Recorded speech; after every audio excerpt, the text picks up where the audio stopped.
O medo nos torna cativos e cativas com uma força extremamente esmagadora.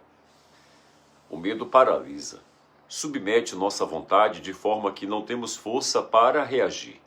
Nossa mente cativa deixa o nosso corpo cativo também, encurvado, flácido, aleijado. Você já sentiu medo?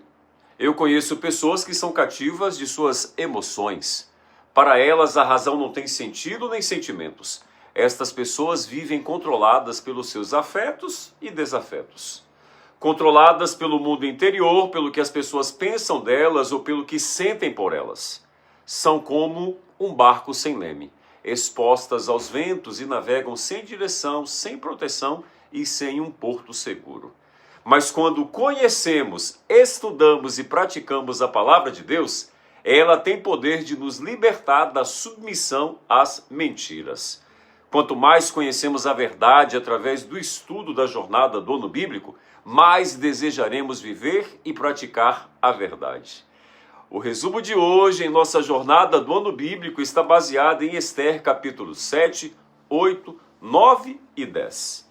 Enquanto Amã tentava esquecer suas mágoas do banquete preparado por Ester, não sabia que estava diante de uma judia.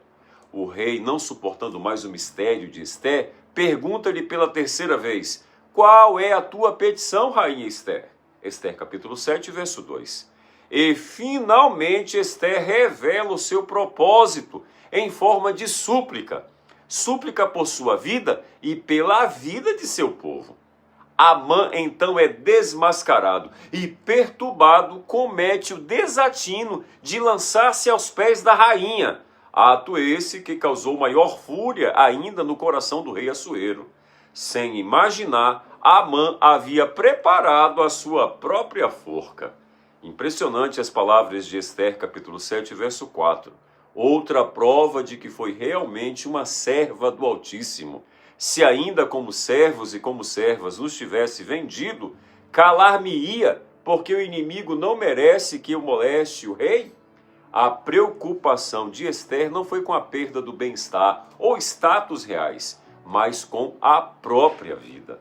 Não deve ter sido fácil para ela. Eu quero imaginar que foi uma preocupação tremenda.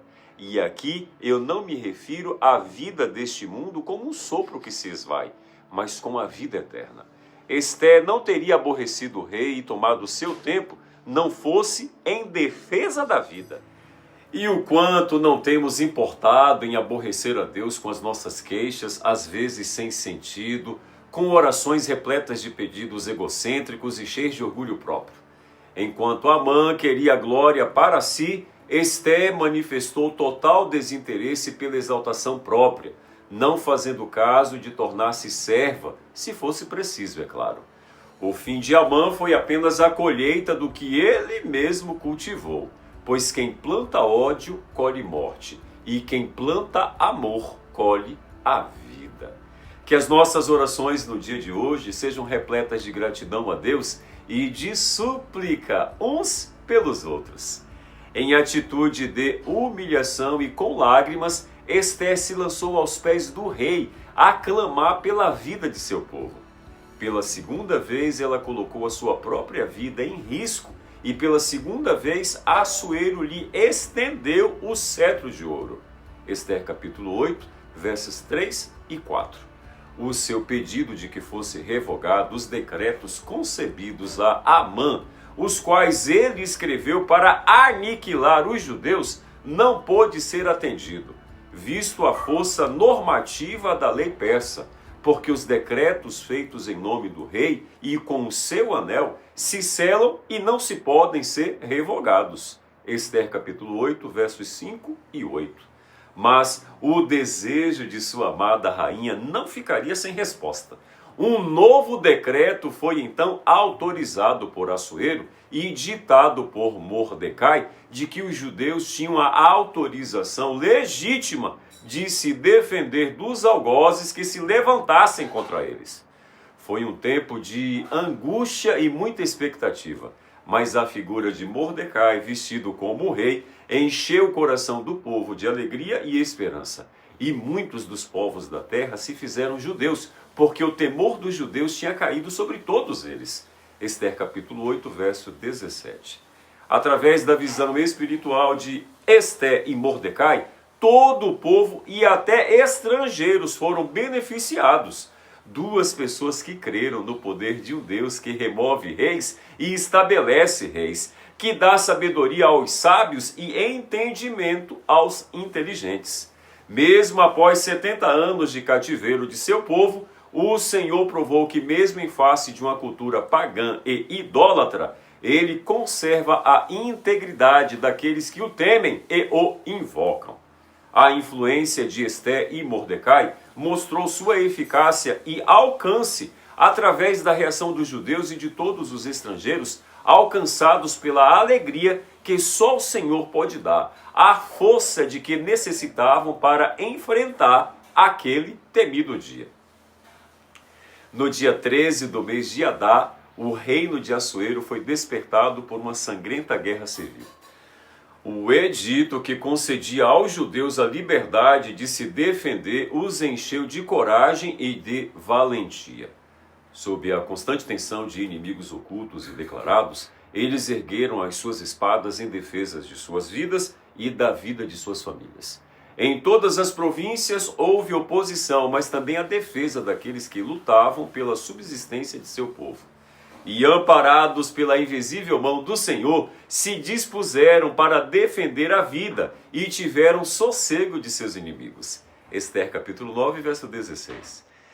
Dentre os mortos restavam apenas os despojos, bens e animais que não foram tocados, pois simbolizavam a impiedade e a idolatria de seus algozes. E o pedido inusitado de Ester estava, na verdade, em prática com o Antigo Oriente, que provavelmente servia como uma clara advertência quanto ao resultado da traição e a evidência da legitimidade dos decretos promulgados com o selo real. Após um dia de acirrada luta, raiou um novo dia, dia de alegria e de banquetes, e dia de festa, de mandarem porções dos banquetes uns aos outros. Ester capítulo 9, verso 19. Então os judeus iniciaram um costume que não se deixaria de comemorar. Esses dias seriam lembrados e comemorados geração após geração, por todas as famílias. E estes dias de Purim jamais caducariam entre os judeus. Ester 9, versos 27 e 28. Depois do labor veio então o descanso. Depois da tristeza veio a alegria. Depois do luto veio a festa. Ester e Mordecai, que se tornaram grandes na casa do rei, afamado por todas as províncias, escreveram com toda a autoridade cartas aos judeus, confirmando os dias de Purim com palavras amigáveis e sinceras, palavras que encerravam um capítulo de dor e iniciavam um capítulo de vitória. Ester capítulo 9, versos 4, verso 29 e 30.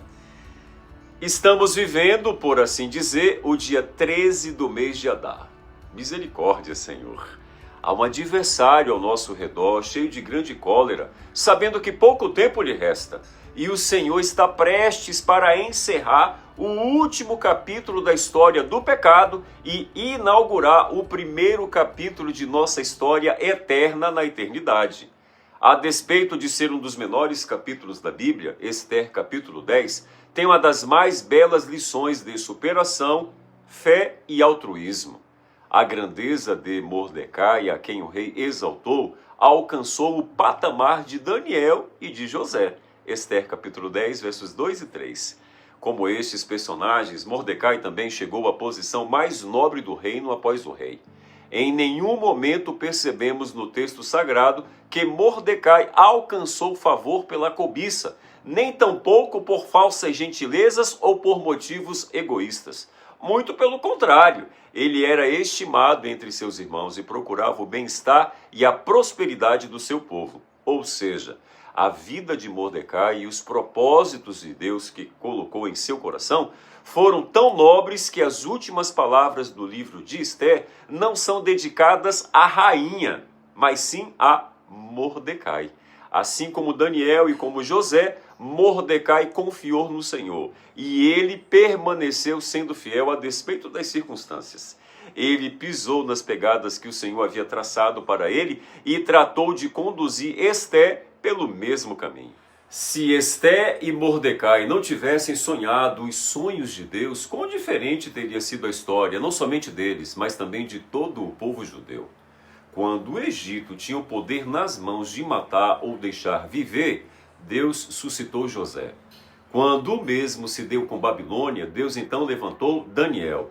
Não seria diferente no reino persa. Então, Deus suscita Mordecai, mostrando que em nenhum momento Deus permite que seus filhos e filhas fiquem à mercê da impiedade que impera nesse mundo. Mesmo em meio à perversidade de seres humanos ímpios, o Senhor não permite que o seu povo pereça. A recuperação de um povo que estava condenado à morte certa já é uma prova inequívoca de que Deus está no controle de tudo e que Ele conhece também o coração do ser humano. Ainda havia uma multidão de judeus que não regressara a Jerusalém, mas no meio da multidão Deus enxergou dois corações dispostos a ser-lhes fiéis, Esté e Mordecai. Ester capítulo 10, verso 3. Esté e Mordecai arriscaram as suas vidas em favor da vontade de Deus. Você tem disposição para arriscar a sua vida para fazer a vontade de Deus? Espero que sim. Graças a Deus concluímos a leitura de mais um livro do Antigo Testamento. Amanhã iniciaremos a leitura do livro de Jó. Nessa leitura, eu e você iremos aprender sobre a origem de todo o mal que acontece com aqueles que servem a Deus de todo o coração. E que todo o sofrimento que existe debaixo do céu tem um originador. E você vai descobrir quem é o originador do mal, do sofrimento, da dor, da morte, das tragédias que acontecem com a humanidade. Até amanhã, se Deus quiser.